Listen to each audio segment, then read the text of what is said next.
Before we get started, let me just go ahead and say and subscribe if you already haven't. If you're watching, thank you very much, and I appreciate it. Now, the most interesting thing about this whole entire situation with Ms. Dank Demoss is making me realize more and more this is a money grab than anything else. A rapper that not too many people have heard of in the mainstream is now going to the Breakfast Club to try to spread her message of essentially it sounds like acceptance and body positivity.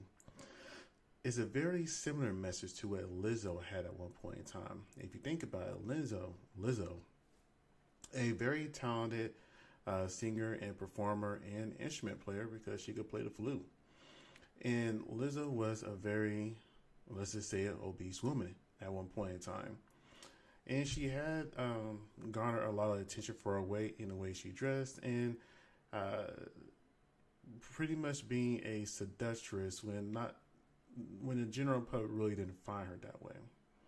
However, though, what you notice of Lizzo, even though she spoke all that body positivity and acceptance and everything else, she started working on herself, and she's been working out. And Lizzo today does not look like Lizzo of 2 years ago.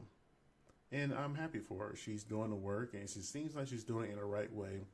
She doesn't appear to be a woman that's in a join the Ozempic trend. Now, you transition that into a woman named Dank Demoss. And if you're not familiar with her, she's a woman that sat here and is suing Lyft because a Lyft driver put the safety and well-being of themselves and his vehicle over her personal feelings. And I kind of feel like that we put the personal feelings aside for people for unnecessary things back in 2020. Now, I realized during the C-19 era that a lot of people was overly sensitive, overly emotional because we was all trapped inside and we just weren't used to interacting, and we became a lot more empathetic because our own situation was not the best at that particular time. Everybody was under lock and key for the most part. But now you would think that more people are more of the line of, okay, this is kind of ridiculous. Why are we giving this attention? And here, let me go ahead and give y'all a reminder to play the news clip that originally came out a while ago. Jib Landing tells us she was just trying to get to a Detroit Lions watch party this month when her Lyft rolled up. As I'm walking, I see him like making faces or whatever. I'm like, oh man. She already knew. I can fit in this car. Believe me, you can. Yes, I can. Believe it. He told her there's not enough room in his car. The kicker part was when he started to talk about his tires. You know, I feel like that was a slap in the face. That was like my tires, you know, like. The driver. And you know, the tires was not a bad reasoning. If you are an adult male and you still ride a bicycle, if your tires are not inflated good enough, you won't go anywhere. I think I told a story before. I'm sure if I told a story, but I'll go ahead and tell it now. Back in the days of when internet dating was a thing, I guess it still is now when it was more new back then. I went on a date with a woman. I think the website was Plenty of Fish at the time. This is a long time ago. And you know how people used to have angles, right? That was a really big thing back in the day. A woman will always try to get the right angle to make sure she looked thinner or show a curvature she didn't necessarily have. It was really before the era of everybody photoshopping their pictures. Is them trying to get the right angle. Well, I saw a woman on there that I thought was attractive and curving because she knew how to take the right angle pictures. Well, when I ended up going to get her and pick her up, she was really huge, about the size of Miss Dank. And to be honest with you, she could barely get into the passenger side of my car. Now, me being a person I just didn't want to drive off because I felt like I'd been like a very jerk thing to do. But yeah, and then I remember trying to drive and go over speed bumps, and I had to give extra force and acceleration to get over the speed bump with our combined weight. It had to be more than 700 pounds in that car. And I say that is because that this man is on his car, has multiple people in his car on a daily basis. She literally weighs weighs the amount of about 2 to 3 females, if you really be honest with you, that will normally pack out his car.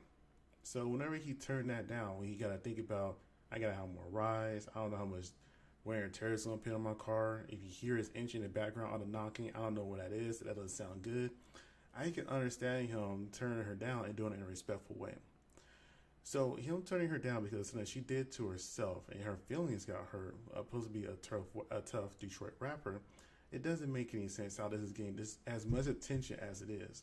And what's interesting about a part of it is that not too many people are taking her side. They're all kind of criticism. Even women who are larger, on a larger side, they're just kind of like, well, you should know better. And even other pictures and videos, I saw a video of her in the back of a van, and she actually took the whole space of the back of the van. I saw her trying to get out of SUVs, and like she was kind of a struggle there. It's very unrealistic. And even when she was on a Breakfast Club, I'll play a few clips over there. She said in her head she's skinny, and that's a very dangerous way of thinking. And I also told another story about that too. I'll save that story for later, but I'm just going to continue with this though. Said his tires could not handle her weight. So every big person you turn down because they can't fit in your car? Yeah, because they need to order the Uber XL. You know what? I don't never have to order Uber XL. He apologized, canceled the ride, and left her there. The rapper says she's pretty tough.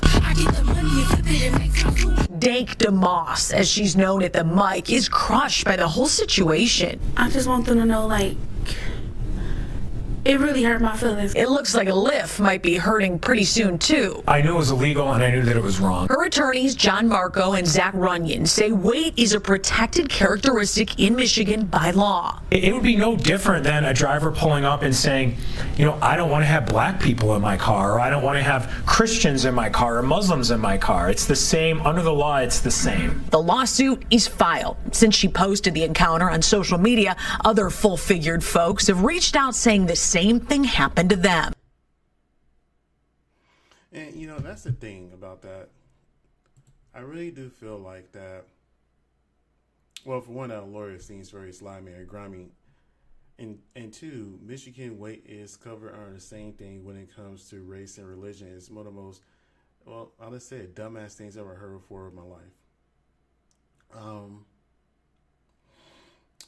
It's a safety issue. There's a reason why whenever you're on a plane, if you're probably her size, more than likely if your size, you got to buy 2 seats. They don't accommodate things for everybody just because you don't want to feel insecure. Or let's say if you don't need 2 seats, you can fit in 1 seat, but you can't properly put on the seatbelt in a secure safety manner. And a lot of airplanes, they may have seatbelt extenders. A lift is not going to have that. So you mean to tell me in that small car, she's able to get in there comfortably, and then she'll be able to buckle herself up? And let's say she didn't buckle herself up and something was to happen.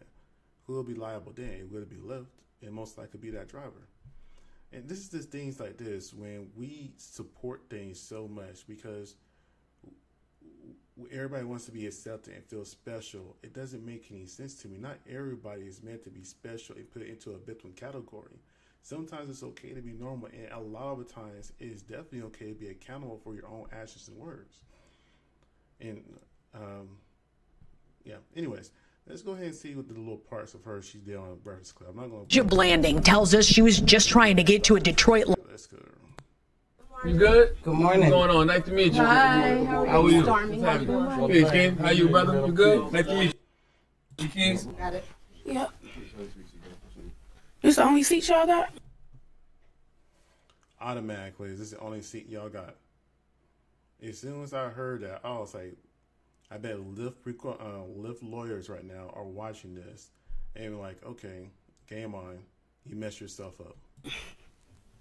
What you want? What you need? A bigger chair or something. Is she already little? We had That's literally a couch. She said a bigger chair, and they gave her part of the couch. That's what I'm talking about. Good. This is the accommodation. There you go. If If I'm being honest with you, if I went to an interview and I couldn't fit into the chair, I wouldn't say anything about it because I'd be too embarrassed.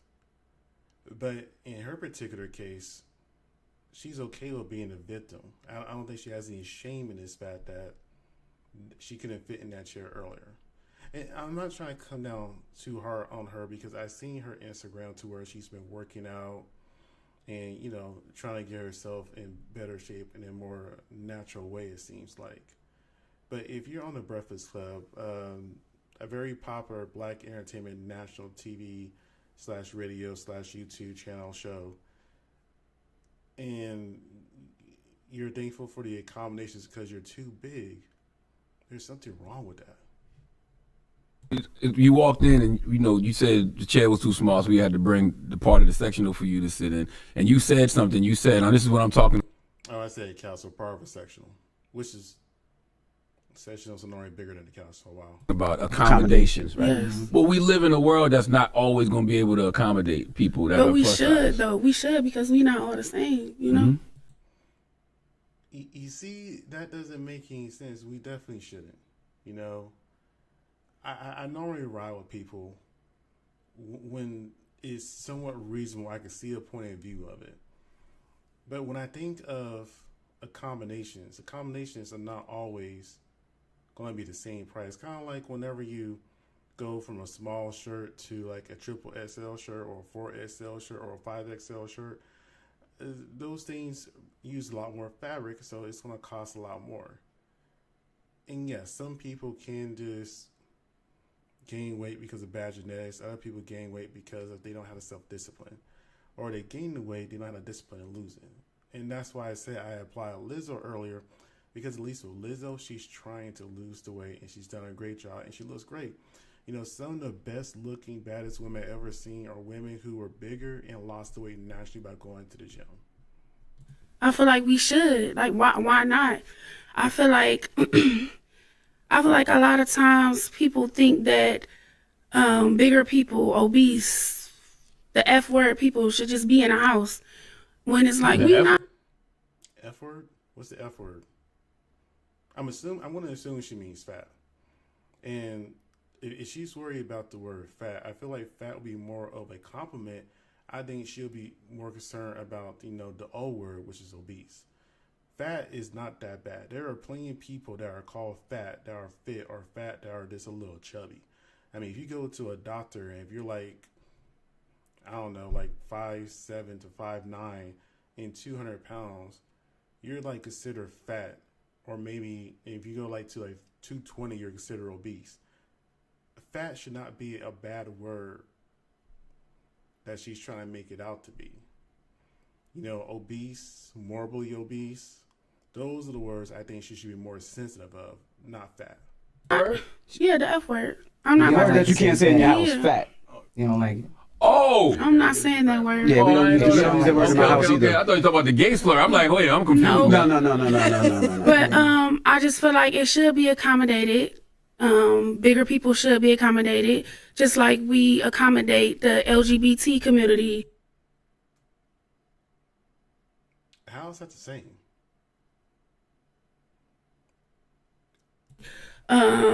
You know, all those other communities. I just feel like. When I hear stuff like that, all the other communities, I feel like people just talking out their ass at that point. So let's make this clear. We should have accommodations just like for the alphabet community. So let me say this. What happens when you have a morbidly obese person that is gay, lesbian, bisexual, whatever? Do they get extra accommodations? And realistically speaking, I haven't seen anything with the alphabet community. I keep calling it alphabet community because I get confused with the LBGTQ. Then there's a plus and other letters in there. It's just getting too long, but it's just being gay, lesbian, whatever does not prevent you from getting in the car, right? It doesn't physically prevent you from getting in the car. It doesn't put you in physical danger. It doesn't make you have to pay extra for anything. That's just a lifestyle that they live, right? Being obese, morbidly obese, super morbidly obese. That's not a lifestyle choice. That's something that could put other people in danger. And I'm speaking as a man who was once 400 pounds, so I have a really good understanding of this. And I understand what she was saying. Like in one of the other videos, she said, like, in my head, I'm skinny. It's not in this one. I just clipped this little clip out. It was at the same Breakfast Club day. And I was just like, I understand that. Because when I was 400 pounds, I didn't realize that I was super morbidly obese until I went to the hospital and they told me, hey, you are super morbidly obese. And it didn't click into my head until I looked down. I was like, wow, I can't see my feet anymore. And the reason I went to the hospital because I thought I was having some type of intestinal issue. It just turned out I was just really bad up. I was constipated from a really bad, poor diet choices I was making at the time. And, you know, I used food as a comfort to help me get through a lot of things back then. So, and plus my job was stressful too. So, couple all that together, I think when I started my job, I was like maybe 200 pounds. And then I gained almost double the weight in like in a 5-6 year time frame. It was scary. And I had to make a lot of choices to make sure I lost a good amount of weight. I didn't lose it all, but I lost a good amount of it. And so I understand what she's saying that, you know, whenever you are coping with other things, with food and things that are not healthy for you, you kind of lose track of yourself. So you still see yourself as that skinnier person compared to who you turn yourself into. So in that sense, I can empathize with that. But whenever it's brought to your attention, you gotta be realistic of your reality and stop trying to make other people accountable for you feeling bad for the actions that you taking for yourself. Anyways, this is a quick video. That's all I want to say on this situation. If you're still watching, you know, like, comment, and subscribe. I appreciate you. Hope you guys have a great day. Thank you.